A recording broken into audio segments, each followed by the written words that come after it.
ہمارے رب العالمین سورہ بقرہ میں آیت نمبر 50 میں فرماتے ہیں وَإِذْ فَرَقْنَا بِكُمُ الْبَحْرَ فَأَنْجَيْنَاكُمْ وَأَغْرَقْنَا آلَ فِرْعَوْنَ وَأَنْتُمْ تَنْظُرُونَ۔ اور جب ہم نے تمہاری وجہ سے دریا کو پھاڑ دیا اور ہم نے تمہیں بچا دیا اور فرعون والوں کو ڈبو دیا اور تم دیکھ رہے تھے۔ البحر سمندر، یعنی یہاں البحر سے مراد بحر کلزم ہے جو بحر احمر میں بھی کہتے ہیں، اور مصر اس کے ذریعے سینا اور شام سے ملتا ہے۔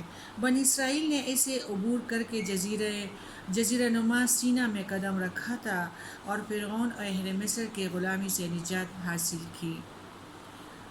فرقنا بکم البحر، تمہارے لیے دریا کو پھاڑ دیا۔ اس جملے میں اس واقعے کی طرف اشارہ ہے کہ جب بنی اسرائیل بحر کلزم کو عبور کرنے لگے تو سمندر میں ان کے لیے راستہ بن گیا۔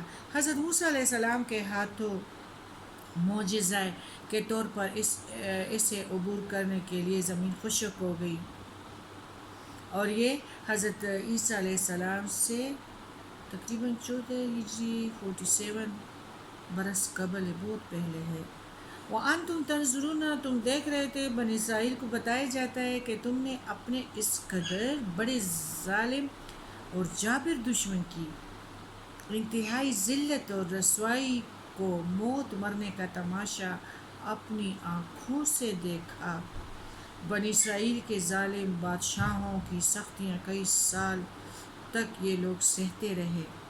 آخرکار انہوں نے ارادہ کیا کہ حضرت موسیٰ علیہ السلام کی رہنمائی میں مصر کو چھوڑ کر اپنے آبائی وطن شام اور فلسطین کو چل دیں۔ مصری حکومت انہیں اس بات کی اجازت دینے پر رضامند نہیں تھی، اس لیے انہوں نے سفر رات کو اختیار کیا۔ اندھیری رات گھروں کو چھوڑنے کا غم، مصری حکومت کے پیچھا کرنے کا خوف، ان سب باتوں نے انہیں ہراساں کر رکھا تھا۔ پریشانی کی حالت میں راستہ یہ لوگ بھول گئے۔ ادھر فرعون کو خبر ہو گئی، وہ اپنے لشکر کو ساتھ لے کر وہاں آ پہنچا۔ اب بنی اسرائیل بالکل بے بس اور بے یار و مددگار تھے۔ سامنے مشرق کی طرف سمندر تھا اور پیچھے عقب میں بڑھا ہوا مصری لشکر۔ بنی اسرائیل اپنے آپ کو اس طرح گھرا ہوا پا کر سخت پریشان اور خوفزدہ ہو گئے۔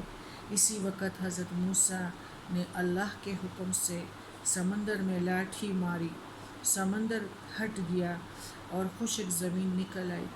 اسرائیلیوں کا قافلہ پار نکلا۔ اتنے میں فرعونی لشکر بھی آ پہنچا۔ وہ بھی خشک رستے کو پا کر بڑے خوش ہوئے اور اس پر چل پڑے، لیکن ابھی درمیان ہی میں تھے کہ پانی آپس میں مل گیا۔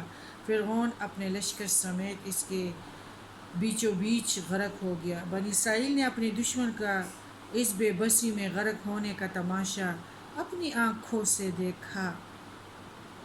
آیات میں اس قصے کی طرف بھی اشارہ ہے۔